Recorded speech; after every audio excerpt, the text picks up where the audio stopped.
Delhi assembly ఎన్నికల schedule ప్రకటించింది EC. ఒకే విడతలో ఢిల్లీ అసెంబ్లీ ఎన్నికలు జరగనున్నాయి. ఈ నెల 10న అసెంబ్లీ ఎన్నికల నోటిఫికేషన్ జారీ కానుంది. ఫిబ్రవరి 5న అసెంబ్లీ పోలింగ్, ఫిబ్రవరి 8న ఓట్ల లెక్కింపు జరగనుంది. గతేడాది విజయవంతంగా ఎన్నికలు నిర్వహించామని తెలిపింది ఈసీ. ఈవీఎంలను ఎవరూ ట్యాంపరింగ్ చేయలేదని స్పష్టం చేసింది. ఢిల్లీలో అసెంబ్లీ ఎన్నికలకు నగారా మోగింది. అసెంబ్లీ ఎన్నికల షెడ్యూల్ ప్రకటించింది కేంద్ర ఎన్నికల సంఘం. మొత్తం 70 అసెంబ్లీ నియోజకవర్గాలుంటే జనరల్ సీట్లు 58, ఎస్సీ రిజర్వ్డ్ 12 సీట్లున్నాయి. ఒకే విడతలో ఢిల్లీ అసెంబ్లీ ఎన్నికలు జరగనున్నాయి. ఈ నెల 10న అసెంబ్లీ ఎన్నికల నోటిఫికేషన్ జారీ కానుంది. ఫిబ్రవరి 5న అసెంబ్లీ పోలింగ్, ఫిబ్రవరి 8న ఓట్ల లెక్కింపు చేపడతారు. నామినేషన్ల దాఖలకు ఈ నెల 17 వరకు గడువిచ్చారు. జనవరి 18న నామినేషన్ల పరిశీలన ఉంటుంది. నామినేషన్ల ఉపసంహరణకు చివరి తేదీ జనవరి 20గా నిర్ణయించారు.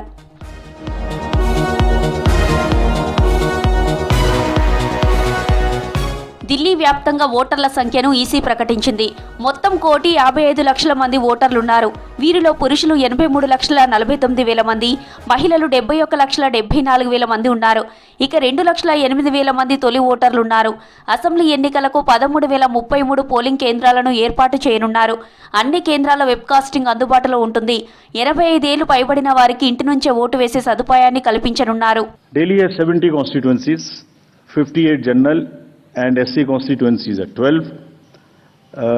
If I come to the voter profile, voters, there are 1.55 crore voters as per the electoral rolls declared yesterday by the CO.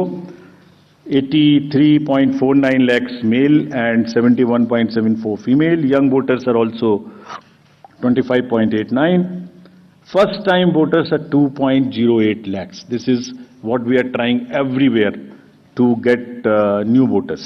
EVM tampering, ఓటర్ల జాబితాలో అవకతవకలంటూ ప్రతిపక్షాలు చేస్తున్న ఆరోపణలపై సీఈసీ రాజీవ్ కుమార్ స్పష్టత ఇచ్చారు. ఓటింగ్లో మనం కొత్త రికార్డులు సృష్టిస్తున్నామన్నారు. మహిళల భాగస్వామ్యం పెరుగుతోందన్నారు. త్వరలోనే దేశంలో ఓటర్ల సంఖ్య 100 కోట్లను దాటనుందన్నారు. అయితే ఎన్నికల ప్రక్రియపై కొందరు ఉద్దేశపూర్వకంగా తప్పుడు సమాచారాన్ని వ్యాప్తి చేస్తున్నారన్నారు.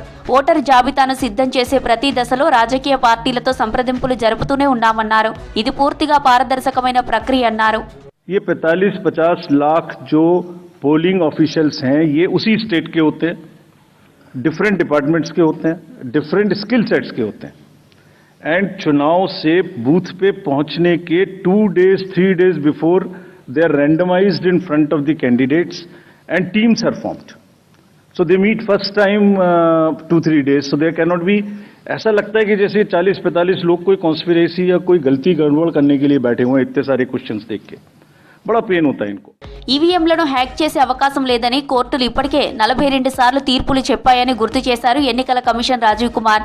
ట్యాంపరింగ్ ఆరోపణలు పూర్తిగా నిరాధారమైనవన్నారు. సాయంత్రం 5 గంటల తర్వాత పోలింగ్ శాతంలో భారీ మార్పులు ఉంటున్నాయంటూ చేస్తున్న ఆరోపణలను ఆయన తోసిపుచ్చారు. పోలింగ్ శాతాన్ని ఎవరు మార్చలేరన్నారు Rajiv. Court orders are here compiled. They are on our website. There is no question of introducing virus or bug in the EVM. There is no question of invalid votes in the EVM. No rigging is possible. High Court and Supreme Court is saying continuously in different judgments which are here. No alteration in results is possible by activating a Trojan horse or a virus. Evidence inspires confidence of the court that they are tamper-proof. What else can be said? హస్తినలో AAP, BJP, Congress హోరాహోరీ పోరు కొనసాగిస్తున్నాయి. వరుసగా 4వసారి గెలుపు కోసం ఆప్ ప్రయత్నం చేస్తోంది. ఈసారి ఎలాగైనా అసెంబ్లీలో గెలవాలని బీజేపీ పక్కా వ్యూహాలు రచిస్తోంది. ఇప్పటికే ఢిల్లీలోని 7 పార్లమెంటు స్థానాలను బీజేపీ క్లీన్ స్వీప్ చేసింది. మరోవైపు అసెంబ్లీలో ఖాతా తెరవాలని కాంగ్రెస్ అష్ట కష్టాలు పడుతోంది.